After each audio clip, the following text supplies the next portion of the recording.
Et finalement, j'ai décidé de faire une petite vidéo quand même assez brève sur le mode véhicule de Grindor pour vous montrer quand même les différences qu'il y a entre lui et Blackout. En dehors du fait bien sûr que il y a la peinture, la couleur, pardon, ça c'était Blackout qui vient de se crasher en beauté. Bon, première chose qu'on remarque avec Grindor, c'est les trims. Bon, on en a une quand même, une de chaque côté. C'est l'espèce de V couché sur le côté.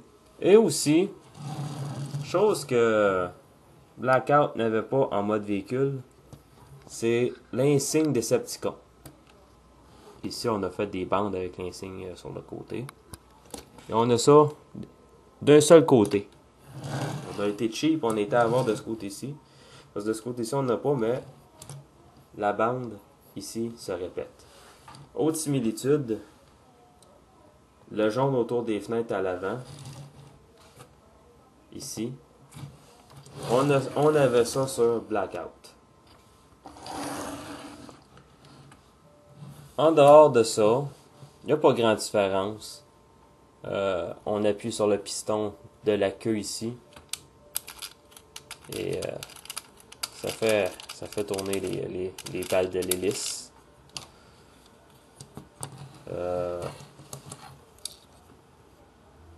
En dessous ici.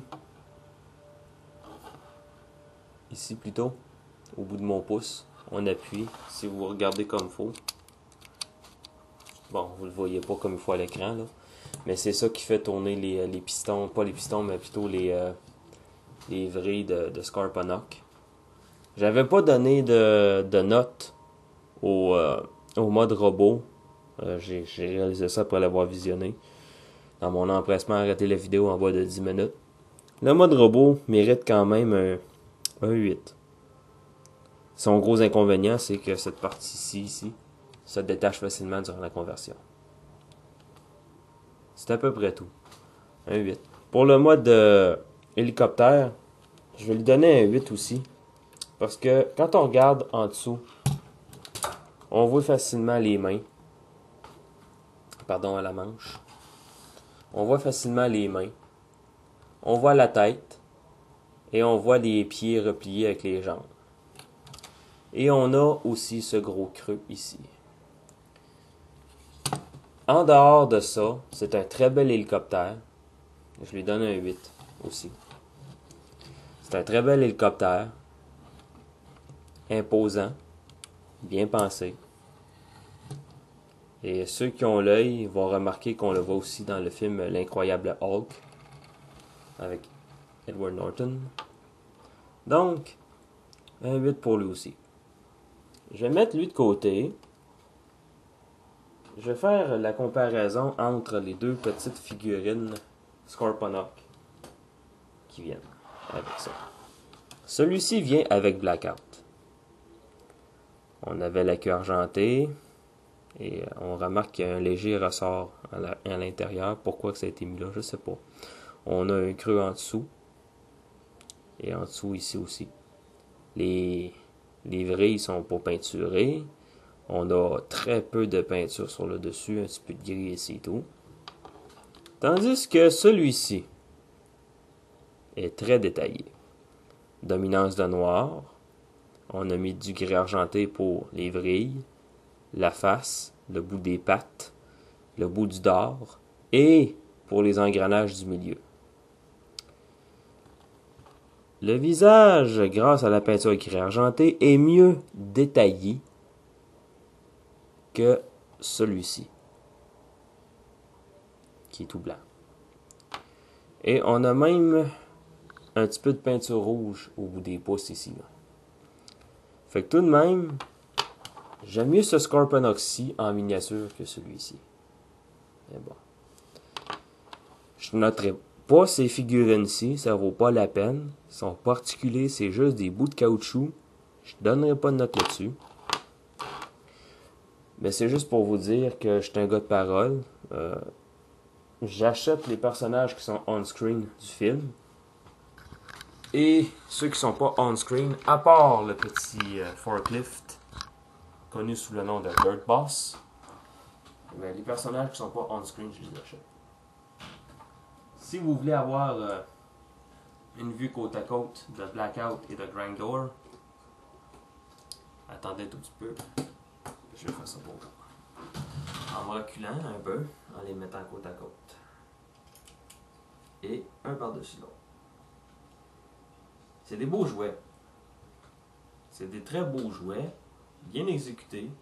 Seule la technologie Mechalive, ni sur l'un ni sur l'autre, plutôt Mechalive, je devrais dire plutôt Automorph, pardon. L'automorphe ne marche pas bien sur ces robots-ci, en tout cas sur mes exemplaires à moi. C'est peut-être moi qui ai mal compris le fonctionnement, en tout cas peu importe. Mais quand même, la gamique des hélices fonctionne très bien. Quand Blackout a sorti, on a fait un package spécial avec Voyager Blackout et Deluxe Scorponok pour l'ensemble.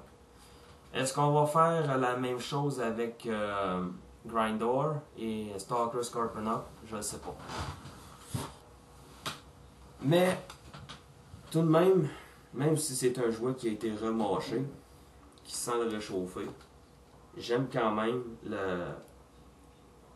le résultat parce que ça reste que c'est un bel hélicoptère.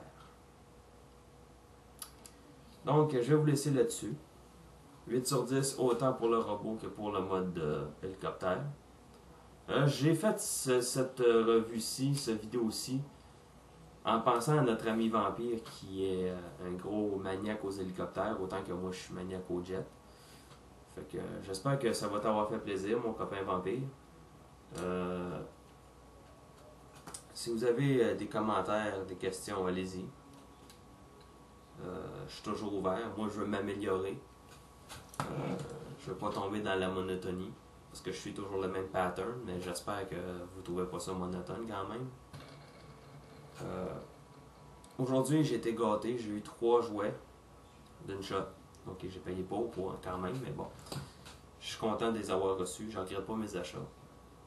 Mais Grindor, j'aurais pu passer à côté si ça n'avait pas été de Long Haul. Donc, vous pouvez remercier Long Haul parce que c'est grâce à lui que j'ai Grindor.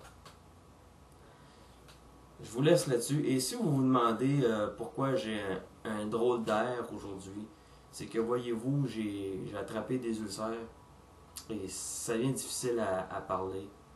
Je peux pas vraiment articuler comme il faut. Je vous en demande pardon pour ça. Mais c'est en train de se guérir quand même. Et jumelé à ça, ben, une petite rage dedans. Pas très plaisant, mais je suis un gars de parole, j'aime faire les revues. Et quand j'ai des robots, j'aime vous faire les revues pour vous.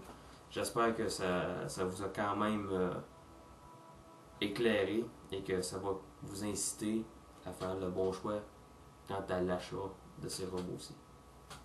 Je vous dis à la prochaine.